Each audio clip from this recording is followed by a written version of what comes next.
Any unauthorized reproduction, use, transmission, or delivery of the materials contained herein, in whole or in part, without the express written permission of Educational Activities Video Incorporated, is forbidden by law and subject to penalty.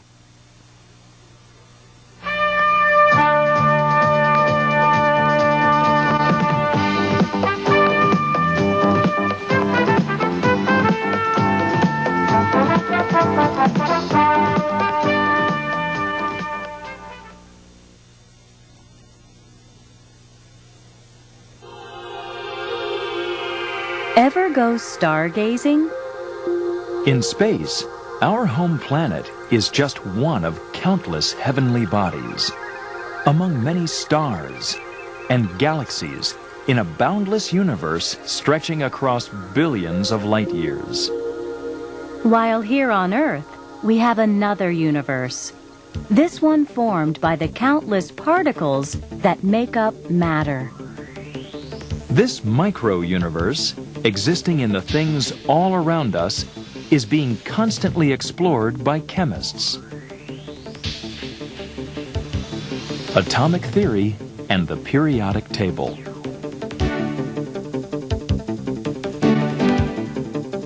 The basis of our modern life, how we live, depends on both scientists and people like ourselves understanding the nature of matter, or, in other words, what makes up the world around us.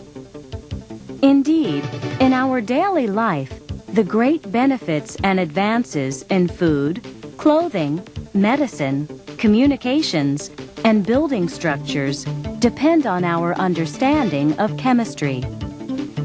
The pharmacist responding to your medical needs, an engineer designing bridges, the medical researcher striving for cures, or the computer scientist designing the latest microchip. All utilize chemistry to improve our lives and help determine our future well-being.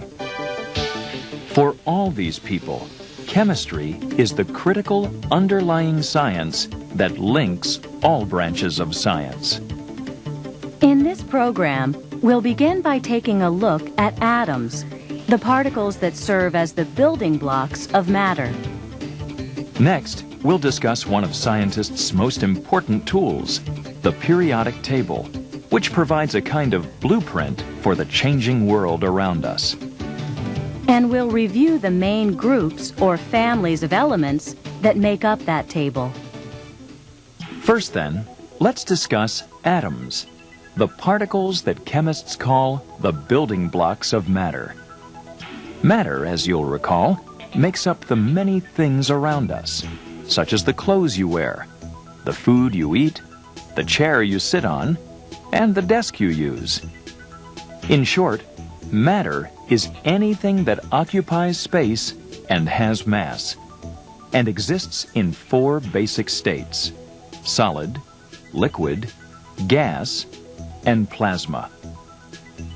In a sense, all scientists are similar to detectives trying to solve life's mysteries. For centuries, the great puzzle challenging chemists has been, what makes up the world around us? What is the composition of matter?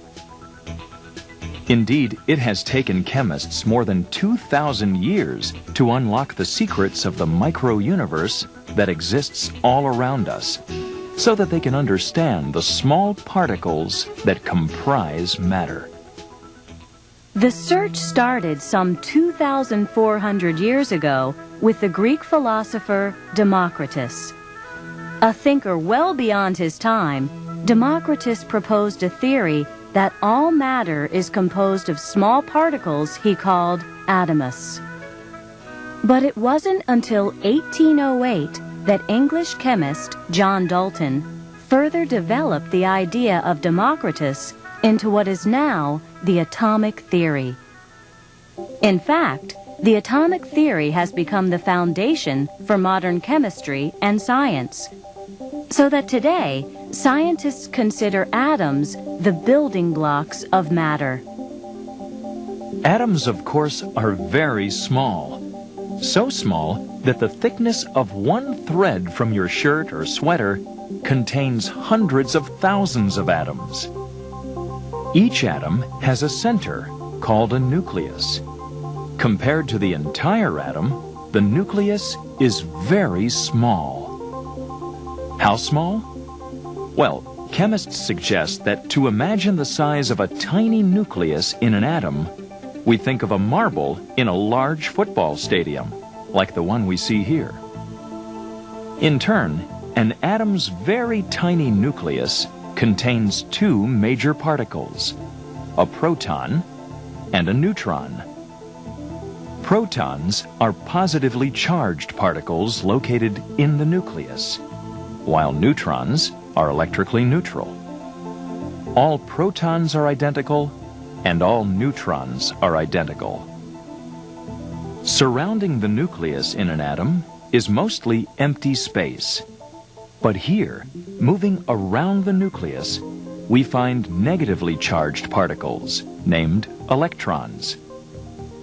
These three tiny particles, the proton, neutron, and electron, that are part of every atom, are called subatomic particles.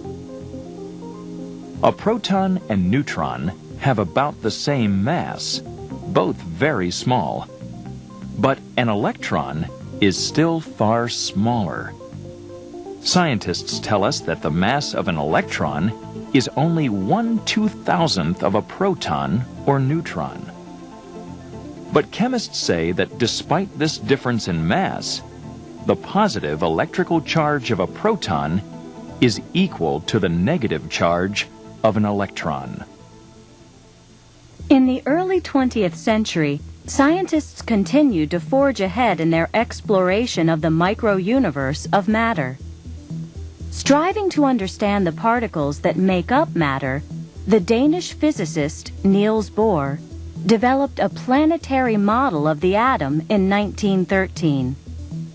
Given this perspective, the planets circling the sun in the solar system serve as a model for the subatomic particles in an atom.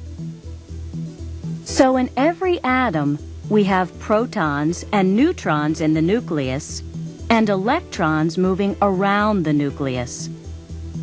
The electrons, however, don't move in fixed paths, and they circle the nucleus billions of times every second. Whirling around the nucleus, the electrons move in paths that are arranged in energy levels, with the lowest energy electrons found near the nucleus, and the higher energy electrons circling farther from the atom's center. We know that atoms are different depending on the elements they're part of, and that all protons are identical, as are all neutrons. Considering these facts, then, what do you think distinguishes one atom from another?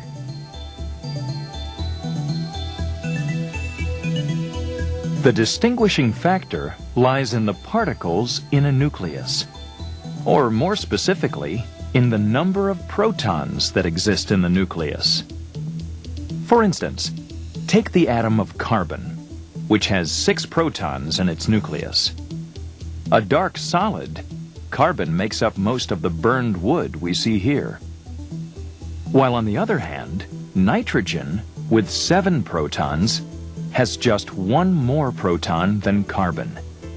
And nitrogen is a colorless gas that's all around us, making up most of the Earth's atmosphere. So the number of protons in a nucleus determines what the element is, whether it's carbon or nitrogen, or perhaps aluminum or gold. Each atom, then, has what chemists call an atomic number, which refers to the number of protons in the nucleus.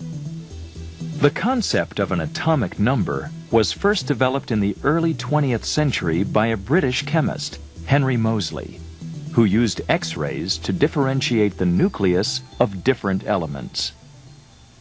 Let's take a look at this chart. The element carbon, for example, has 6 protons, thus giving it an atomic number of 6. And the element helium has an atomic number of 2. so the number of protons in its nucleus would be 2. The model for atomic numbers also takes into account the number of electrons in an atom, reasoning that since atoms are electrically neutral, the number of electrons in an atom will be equal to the number of protons. Let's look again at the carbon atom, where the atomic number is 6, which indicates that the number of protons in the nucleus and the number of electrons in orbit around the nucleus are both 6. Now consider this. If the element aluminum has an atomic number of 13, how many protons and electrons does an atom of aluminum contain?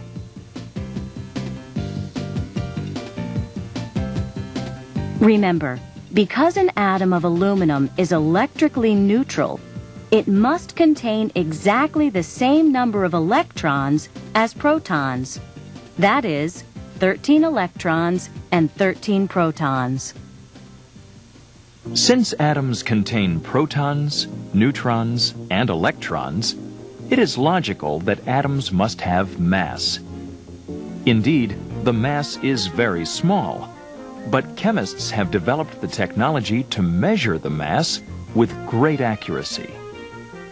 While the nucleus is tiny, it holds 99.9% of an atom's mass, and scientists define the mass of an atom as the sum of the number of protons and neutrons in an atom.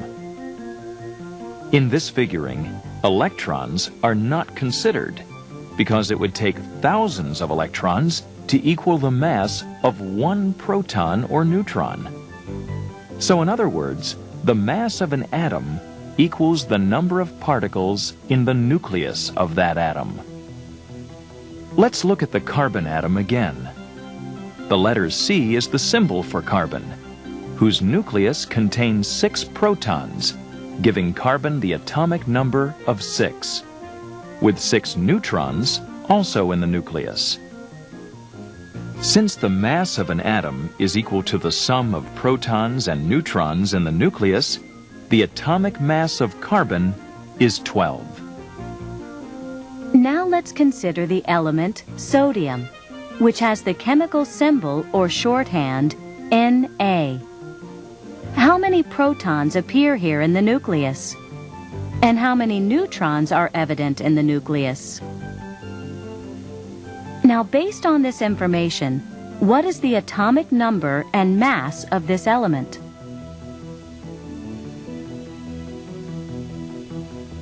As we've demonstrated before, the atomic number is equal to the number of protons, giving sodium the atomic number of 11. And the atomic mass is equal to the sum of the protons and neutrons in the nucleus, which means that sodium, with 11 protons and 12 neutrons, has an atomic mass of 23. Everything on Earth and in space is made of atoms. But since regular microscopes are not powerful enough to view these minute particles, scientists must use special instruments to study atoms. In 1981, a new kind of electron microscope was invented that can magnify objects up to 10 million times. Called the Scanning Tunneling Electron Microscope, this instrument enables chemists to actually see atoms. Scientists also use lasers to slow rapidly moving atoms so that they're easier to study. And with a machine known as the Super Collider, scientists are able to force protons to collide at nearly the speed of light. Detectors and computers record the particles produced by the destruction of the protons. Through this process, scientists hope to better understand how the atom is constructed. Utilizing these and other methods, scientists continue to gain valuable data about atoms, the tiny particles that serve as the building blocks of matter. Now, for a review question, go to Activity Sheet number 1. The element phosphorus, along with the element calcium, is an essential ingredient in dairy products and helps to build strong bones and teeth. The average atomic mass for phosphorus is 31, but the element also has a highly radioactive form with an atomic mass of 30. What are two reasons to explain why most of the phosphorus in our food supply is phosphorus 31 and not the radioactive form phosphorus 30? Turn off the player to answer the question, then turn it back on when you're finished.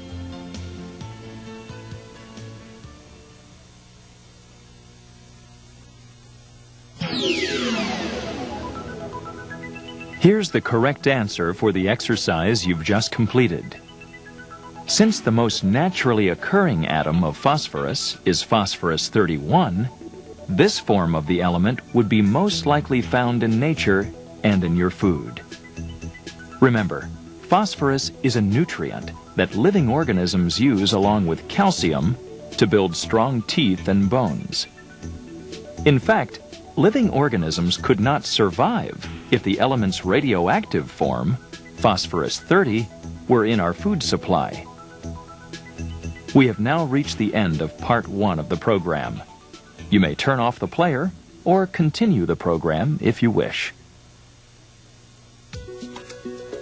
With our study of atoms as a basis, we can now discuss one of science's most important tools, the periodic table. In the late 1800s, scientists were making great strides in understanding the nature of matter. But chemists wanted to organize their data, specifically the elements, in a logical manner for reference and research.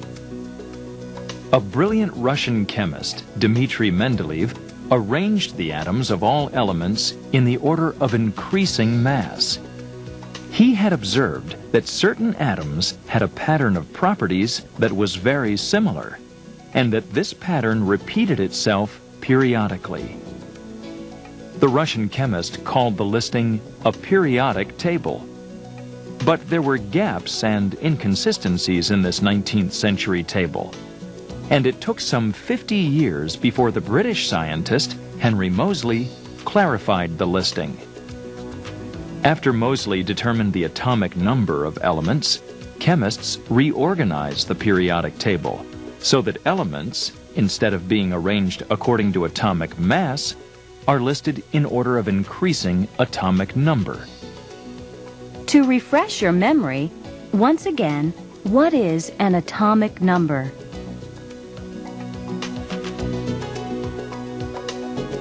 An element's atomic number is the number of protons in the nucleus of each atom of that element. Once reorganized, the table was more efficient, as elements with similar properties fell into logical order.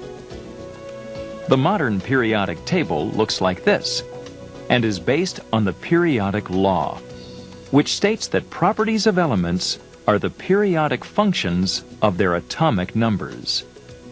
That is to say, the physical and chemical characteristics of elements result from their atomic numbers, as shown in this listing. It may help you to understand the periodic table if you think of it as the vital streamlined database for chemists, developed before the existence of computers. Because the periodic table of elements is unquestionably one of scientists' most important tools, classifying, like a library, a great amount of information in a usable, logical way. The table serves as a framework for the atoms of elements, the building blocks of matter in the world around us. As such, this listing represents the unfolding story of our daily life. Here, we can see at a glance the elements that are the foundation for the matter that makes up our planet. And indeed, the periodic table provides a kind of blueprint for the constantly changing world around us, because the physical and chemical properties of these elements are the basis for the medicines, products, goods, structures, and natural environment we enjoy now and will experience in the future. Let's take a look at the elements in the periodic table, which is not nearly as complex as it first appears. There are 109 known elements, and each one of these elements is described in a separate box. Take the element magnesium, which we see represented by this box in column 2 of the table. The large letters Mg are the chemical symbol for magnesium. The smaller number at the top of the box, which here is 12, refers to the atomic number of the element. The larger number refers to the atomic mass. As for the numbers to the right of the decimal point, we'll discuss those in a moment. So using this example as a guide, you should be able to obtain information about every element in the periodic table, including the element's symbol, its atomic number, and its atomic mass. All of the elements, of course, serve a purpose in our practical lives. Magnesium, for instance, is an element found in compounds used for airplane parts, in medicines, and even in fireworks, among other things. So based on the table and some additional information, you can learn what the properties of an element are. That is, ways in which the element is currently used, and possibly what some future uses may be. Now, let's consider the element potassium. According to this box from the table, what is the symbol for this element? What is the atomic number for potassium? And what is the atomic mass?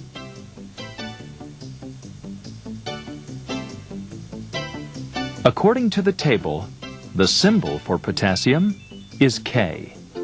The atomic number is 19. And the atomic mass is 39. The element potassium, incidentally, is found in compounds used in fertilizer and also in photography. Based on the information in the table, we can now draw the nucleus of a potassium atom. So, draw a circle representing the nucleus and calculate the number of protons and neutrons in the nucleus. In your drawing, represent the protons with a plus symbol, standing for a positive charge, and represent neutrons with a plus-minus sign to show they are neutral. Go ahead now and draw the nucleus for a potassium atom.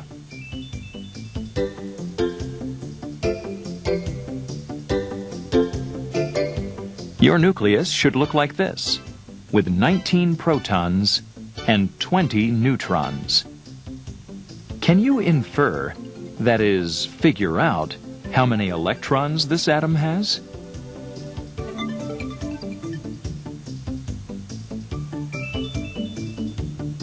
Since atoms have a neutral electrical state, the number of positive charges must equal the number of negative charges. So, if an atom has 19 protons, it will also contain 19 negatively charged electrons. When you use a pencil, you're able to write because of graphite, which is mostly composed of the element carbon. There are so many carbon compounds, in fact, that an entire branch of chemistry, organic chemistry, concerns them. Chemists, however, have determined that many elements, including carbon, have atoms that are not always the same and are sometimes unstable. This difference between an element's atoms and the resulting lack of stability occurs when there is a difference in the number of neutrons contained in the atom's nucleus. In this artwork, for example, we see the structure of an atom's nucleus. How many protons, represented by the red balls, does each nucleus contain?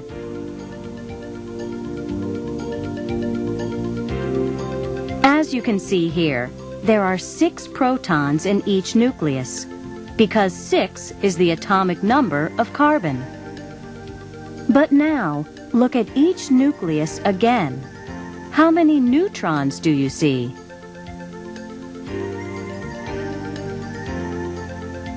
In one nucleus, you have 8 neutrons, while the other has only 6 neutrons. So in one atom, we have an atomic mass of 12, and in the other, an atomic mass of 14. Thus, atoms of the element carbon exist in 2 natural states, as carbon with a mass of 12 and carbon with a mass of 14. Chemists use the term isotopes for such atoms of the same element with different numbers of neutrons, a state that results in a different atomic mass. Now, back to the periodic table, where you can note that the atomic mass for carbon is stated at 12.011.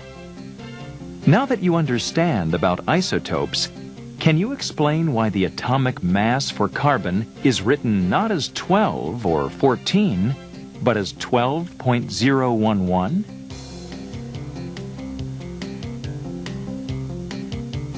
Since both forms of carbon exist in nature, chemists have found a way of determining how often one isotope exists as compared with the other. The number 12.011 is actually an average atomic mass. This number indicates the average mass of the mixture of its isotopes. Isotopes of elements often have different properties. Take iodine, for instance, an element we've all used in medicine. Iodine usually has an atomic mass of 126 and is very stable. But there's an isotope of iodine with an atomic mass of 131 that is unstable. What happens with this isotope? The neutrons in the nucleus rearrange themselves spontaneously until the atom reaches the stable form of iodine. And as the nucleus stabilizes, energy is released in the form of radiation. Chemists say that unstable atoms like this are radioactive. How have chemists harnessed such radiation to benefit people? Well, the radioactive form of iodine can be used for effective medical treatment, because in some cases, a person's thyroid gland can develop a tumor that can be destroyed by the radiation from the unstable isotope of iodine. So a carefully controlled treatment can kill the cells of a tumor while not harming healthy cells. Having discussed the history and meaning of the periodic table, let's now consider some of the main groups or families of elements represented in the table. The table is precisely designed to include 18 vertical columns of elements, called groups or families. Within each column or family, elements have properties that are similar but not identical. Thus, in column 11, we have the elements copper, silver, and gold, all similar but not identical metals. Each horizontal row of elements in the table is called a period. Here, for example, we have a period including the elements iron, copper, and zinc. Each is a shiny metal and a good conductor of heat and electricity. To the left of the step-like line in the table, all the elements, with the exception of hydrogen, are metals. Metals like coins, kitchenware, and steel girders are very much a part of the advanced industrialized life that we enjoy. Metals share some common characteristics. Can you name some of them?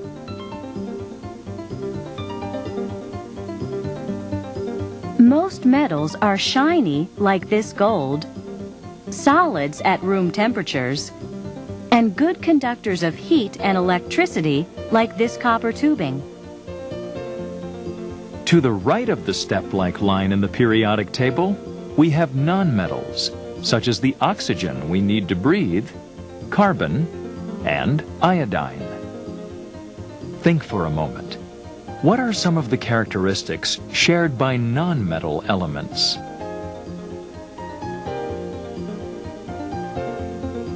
At room temperature, nonmetal elements are usually gases, like the neon in these red lights.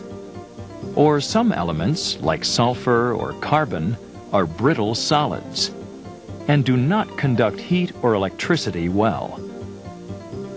In groups 3 through 12 of the table, you find families called transition elements, which have properties between those of metals and nonmetals.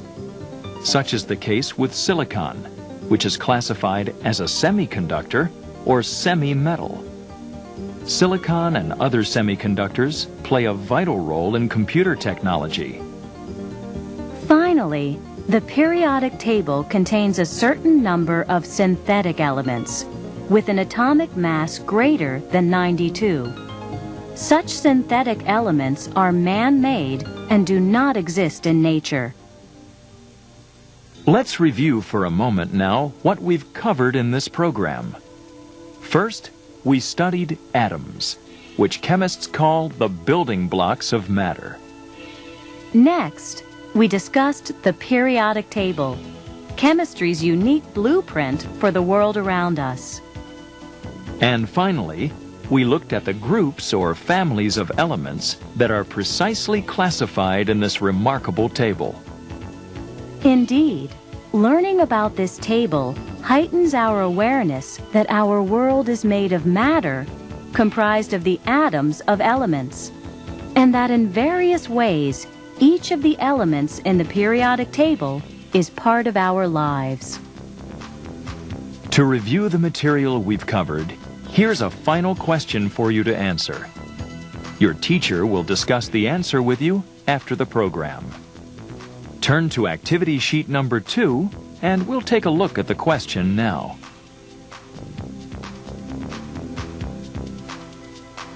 A sample of the element silver contains 60 atoms, with each of them having 61 neutrons.